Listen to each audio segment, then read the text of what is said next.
The following program was produced in the Dr. Keiko Miwa Ross WPSU production studio in University Park, Pennsylvania. Food, a basic necessity. We all need nutrients to survive and thrive. Whether your meals come from the field, the fridge, the treasured family recipe, or the takeout menu, something special happens when we come together and share a meal and a common bond. Culinary Connections is where we celebrate the people and places that use food to connect with the world around them. Today, we'll introduce you to Kristen Rigby DeBoer and Bill DeBoer from Brown Dog Catering. Their restaurant, coffee shop, and catering business is a culinary delight in the heart of Phillipsburg, Pennsylvania. Bill DeBoer from the kitchen at Brown Dog. Welcome to the Culinary Connections kitchen. Later, they'll show you how to make their take on an upscale comfort food, tuna noodle casserole. I'm Tamra Fatemi-Badi, and welcome to Culinary Connections. Support for Culinary Connections is provided in part by Bobby Rahal Honda of State College, Tom and Sarah Songer of the Toron Group in State College, a proud supporter of programming on WPSU. More information at torongroup.com. And by viewers like you. Thank you. Approachable elegance is sort of like our mission statement. I like to put that forward because I want people to think that to get something really nice, it doesn't have to be super expensive. And it doesn't have to be... You don't need to be afraid of it. Right, it doesn't have to be a black and white, butlered everything. It can be a really cool charcuterie board that looks great, but is still easy to walk up to and eat. You don't have to be scared by elegance. Yeah. Anybody can have it. Brown Dog Catering, located in Phillipsburg, Pennsylvania, has been creating an atmosphere of approachable elegance for more than 10 years. Kristen and Bill have been partners in the business since 2017 and partners in life since the late 90s. We met in college at branch campus of Penn State, the campus in Du Bois. We had some classes together. She couldn't stop staring at me. Oh, Lord, he loves it. Yeah. And we've been together ever since. 33 years we've been together and married for 25 this year. The first time she cooked dinner for me, the chicken was raw. Oh, that's true. That's true. I wasn't a cook then. I was a dishwasher then. Mm-hmm. The dishes were spotless. Yeah, it was cute though. Well, Bill's mom was a chef, so he had been around it his whole life. And so when he got a job in college, it was naturally in the food industry. So in college, I worked in restaurants, mostly as a dishwasher, just to have beer money, really, and pay the rent. And I was a dishwasher at a restaurant near campus. The chef, he sort of took me under his wing and taught me the basics. I figured out that I'm pretty good at it, and I like it, and it's something I could see myself doing as a career. When I was 38 years old, I had a bit of a mental breakdown, and I decided I should join the Army. And I didn't stay there very long. But when I was there in boot camp, I was constantly thinking about three things. I thought about Kristen, my dog, and the amount of food that they would put out every day. And it was not bad. Like, considering the fact that you were feeding thousands of people, it was pretty darn good. And it got me thinking constantly, like, how would I do that? What would I do? How would I go about that? And it made me have the connection that I was like, this is what I should be doing. Because pretty much, it's what I've done my whole life, but I've run from it. I didn't want to do it because I watched my mom do this, and I watched her struggle with 5 kids, and it was really hard. So I was like, this is not for me. This isn't what I want to do. But at that moment, that's when I gave up and said, this is what I should be doing. And when I came back, things started to click because I accepted my path, and it was the right thing for me. Kristen and Bill's path included opening a restaurant, and in 2019, they started working toward that dream. Then came 2020. The pandemic took away most of their business, and their dog Jude, the namesake of their company, had passed away. Just when they thought the year couldn't get any worse. So we had a 5-year plan to get the place to where we are right now. But in 2020 happened, and then we had a fire here as well. And that fire pushed our plan. It was a gift. It was a gift. Every time you think that or you say that, you feel guilty. You feel guilty about it, right? But it was. But the day of the fire, it didn't feel like that. And we sat across the street and just went, what do we do now? But hindsight, it was 2020, so COVID took all of our business away. Yeah. And I don't think we would have survived COVID without it, because we didn't have to worry about anything. The money was coming in from the insurance. We were able to thankfully pay some of our staff to actually do demo here. You don't want anything like that to ever happen, but if it's gonna happen, it happened at exactly the right time. The day of the fire, the lot across the street filled up with people, and it was surreal because you're not supposed to be touching anyone, but everybody in this town was hugging us. Yeah. Telling us it's gonna be okay. It was humbling.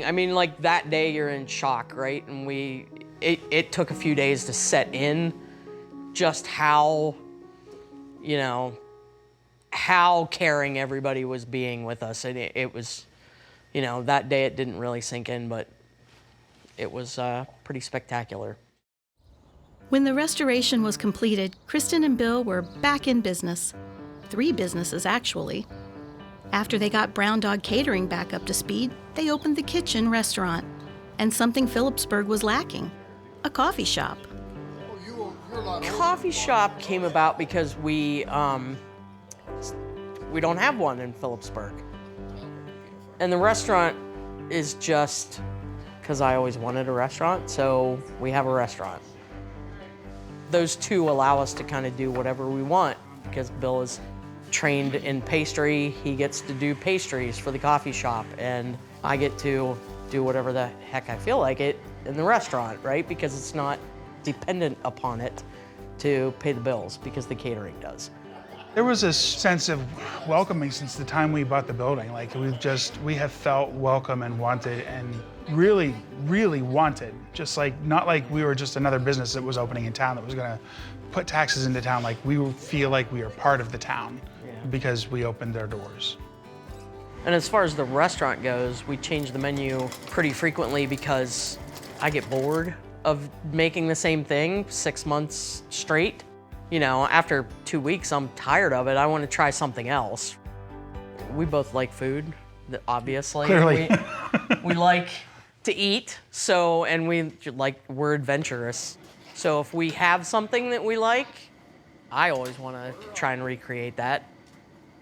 It's about keeping ourselves fresh and engaged, and constant change is just what I need, I know. The restaurant and the coffee shop, we want them to do well, obviously, right? But the catering carries the day. The catering is our bread and butter. So we're allowed to be a little bit more relaxed with the coffee shop and with the restaurant. And we're allowed to give it a little bit more of this is like our home. And there are several items in the restaurant from their childhood homes as well. So my mom was a chef, and she's a very big influence in this place and who we are. And this painting was hers, and it lived in our house forever, and it was always in our living room, and when she passed away, it belonged with us. The salt and pepper shakers come from my mom. She collected them. She didn't have a whole ton of them, but she had a few. So it's sort of a nod to her that every table has a different salt and pepper shaker on it. They're all just a little different. I don't know that she would have loved the dinosaurs. I think she would see the humor in it. I think she'd see the humor in it, yeah.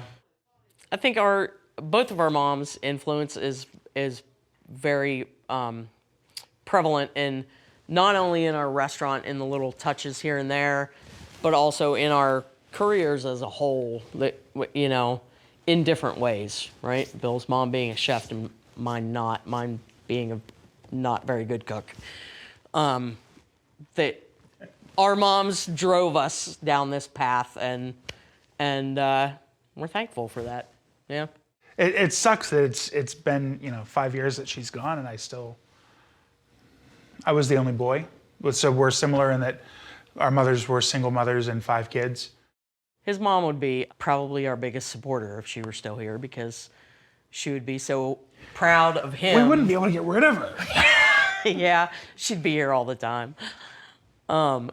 She would be here. She'd be living upstairs. Yeah, she'd just be our biggest champion because it's her baby boy. We have our own restaurant, and it's a restaurant, and she was a chef, so she would just be happy and proud on a bunch of different levels. I never dreamed of this. I never envisioned this. I never ever thought that I'd have my own business, or that I would have my own brick and mortar, or that we would have our own restaurant. And also, people in food industry are people pleasers. We want to know that you're happy, right? And this is how we bring you happiness. Even after doing this for 13 years now for ourselves, it is still humbling, exciting, wonderful to hear people say, I had your food at a wedding, 6 years ago, and it was the best wedding food we ever had. It's a pretty great feeling to know that you've mattered that much to those people. Right. And you're gonna be part of their lives forever. Yeah. Bill DeBoer from the kitchen at Brown Dog. Welcome to the Culinary Connections kitchen. In your story, you mentioned approachable elegance as one of the things you incorporate at the restaurant. Can you tell us a little bit more about what that means? Yeah, it's our philosophy on how we take everyday foods and we try to make them a little bit more interesting to make your event a little bit more special. We take, like, if you want a backyard barbecue, and we'll do something like a red, white, and blue burger, right, for the 4th of July. And that's blue cheese and cranberry butter on a white bun, right? So it's red, white, and blue. It's a little bit dressed up. It's a little interesting. It's not just a regular burger. And what would you do with, say, a tuna noodle casserole? Well, that's where Kristen comes in. She's doing not your mama's tuna noodle casserole today. So you brought someone really special with you today. Yes, the boss. So the first thing is to cook the noodles, which we use pappardelle noodles because they're, a little bit stepped up from just plain old egg noodles. And then we've got all the vegetables we're gonna make a sauce out of, and sear a tuna steak to go on top. So it's not your mama's canned tuna we're Right, working exactly, yeah. So next we're gonna do this sauce. So are these recipes things that you create on your own? Is it something that's from the family, or is it all new? This is something that I created for a restaurant menu years ago that we were doing a Pennsylvania sort of menu. So this is one thing that my mom cooked a lot for dinner. So I wanted to kind of take it and elevate it a little bit and sort of bring it forward a few decades. I'm gonna just start the sauce. I do have oil in there. Just gonna start the sauce with a little mirepoix. Can you explain the mirepoix? Mirepoix is diced celery, onions, and carrots. And then some mushrooms, because it's always made with cream of mushroom soup. So that's what this is gonna be, is a cream of mushroom soup, but it's actually a sauce. As you're making the sauce, one of the things that you mentioned in your story was chefing it up. So what does chefing it up mean to you? It's kind of what I was just talking about with this, that, we're taking a dish that everybody is familiar with and then sort of putting a chef's spin on it, right? Bringing it forward. With more modern ingredients, More right? modern ingredients, like the right. pappardelle noodles and the tuna steak. And normally we would use like wild mushrooms in here too. Just a little bit more modern ingredients. Yeah, I went to the store last night and specifically bought everything for this dish at the store to show that, everything that goes into this, you can buy at the regular grocery store. So I just got regular domestic button mushrooms for the sauce. I need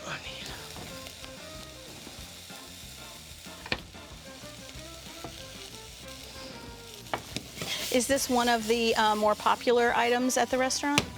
This is usually a pretty good seller whenever we put it on the menu. We change our menu every couple of months just to keep us interested and our customers.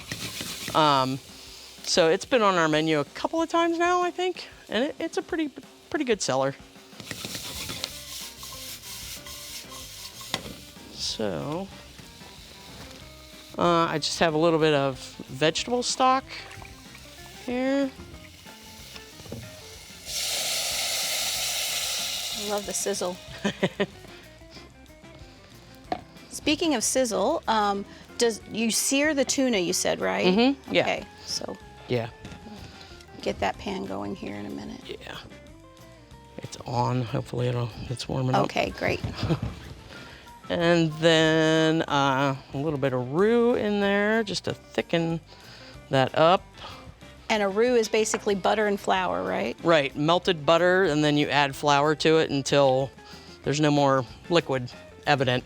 And it'll start to smell a little bit nutty. Yeah.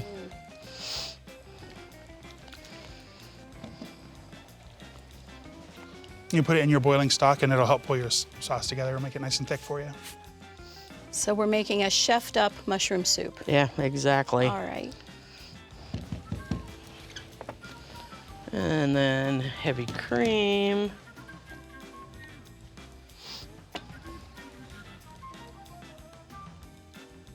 And then we'll just let that reduce and thicken. You want me to keep stirring that while you work on the peas? Yeah. Okay, so we're going to add some snow peas into this. Yeah, the snow peas are gonna go in last because they cook really quickly.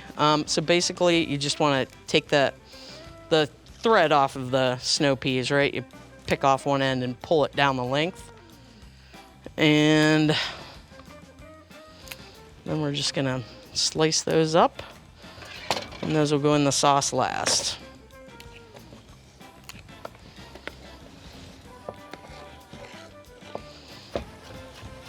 I think you mentioned it also in your earlier story, but you like to try to use as much local produce or vegetables as you can get, correct? Absolutely, yeah. Yeah, I think you can tell a difference in the taste if you're using something that's grown locally as opposed to something that's grown in, California or Florida or wherever. I never thought about doing that with snow peas, the way you kind of, I don't know what you call that, julienne or whatever. Yeah, that was them. that was a julienne on a bias. Yeah, beautiful. It's going to give it the flavor, but it's not, Right. taking over the whole soup. Yeah, I mean, because tuna noodle casserole always has peas in it. Usually people Right. use canned peas. I don't like peas, but I love snow peas, sugar snap peas, and fresh ones I love. But You want that any thicker, Chef? yeah, a little bit thicker. Can I have some more roux? Yeah. Let me get you some more Well, it peas seems like too. you work really well together. We kind of have to, don't we? We spend all of our time together, Yeah, so yeah. if we don't, It's uncomfortable for our employees if we don't get along.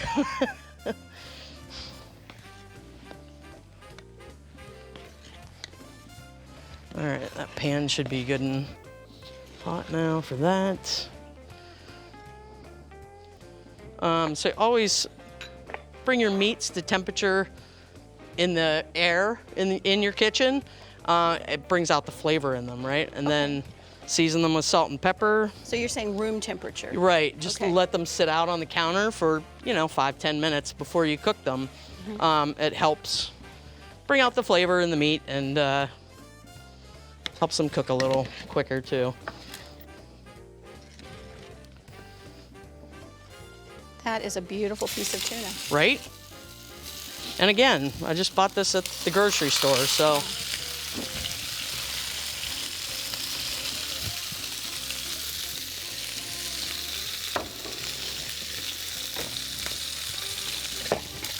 the tuna goes quick. Yeah.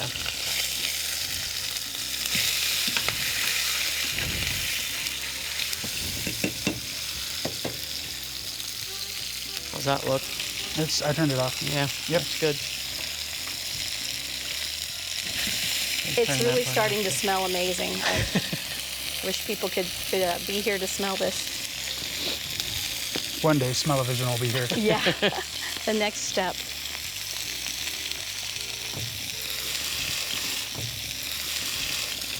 Sorry. I'll leave that one in for a minute.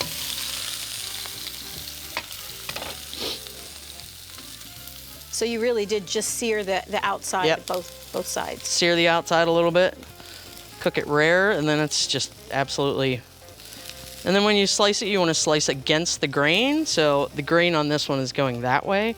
So I'm slicing it this way. It helps to hold the slices together. It's a gorgeous color. Yeah.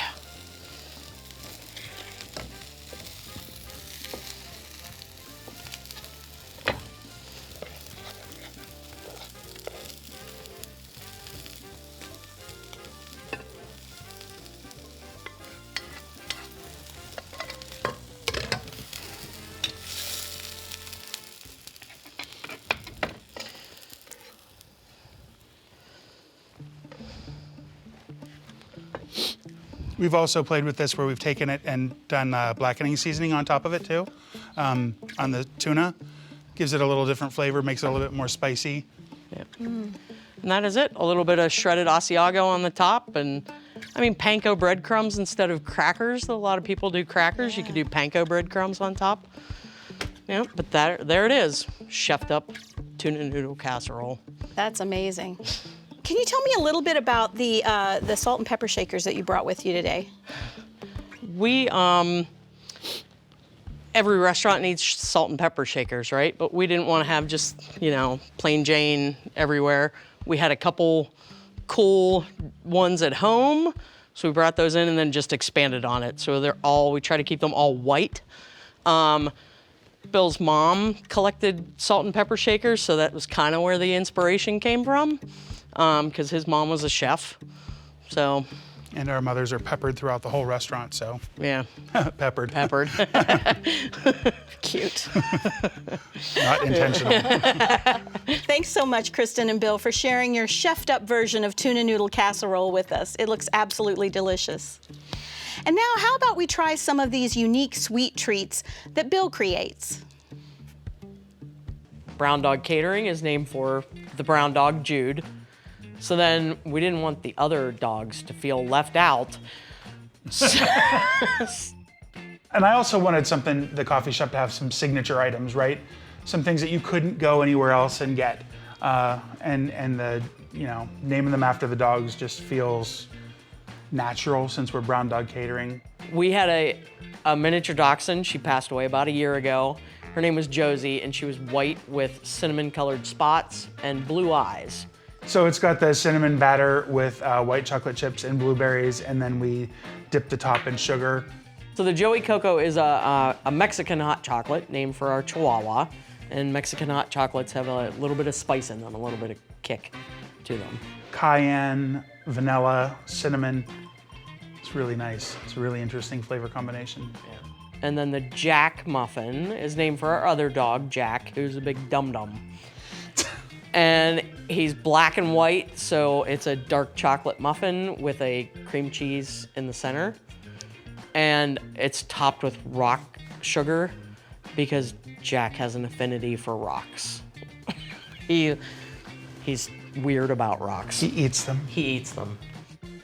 Whether you're looking for approachable elegance or a dog named dessert, you can find them both in Phillipsburg.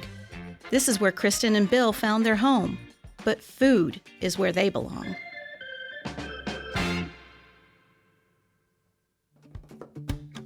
More episodes of Culinary Connections and a full menu of local programs are available at video.wpsu.org or on the PBS app.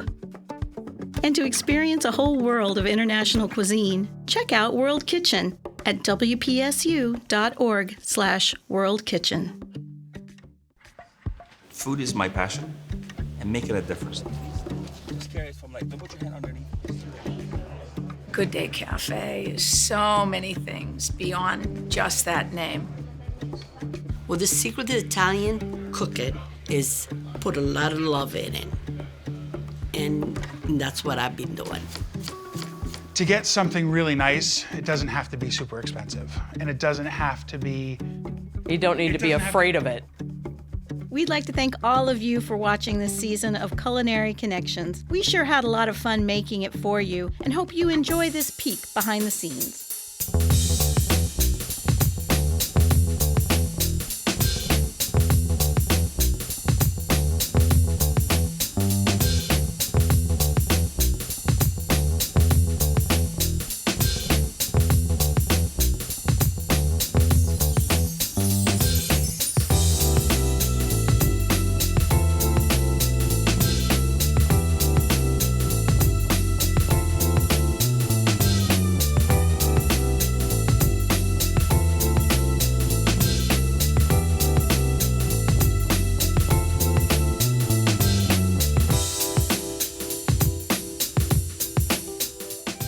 From all of us here at WPSU, thanks for watching.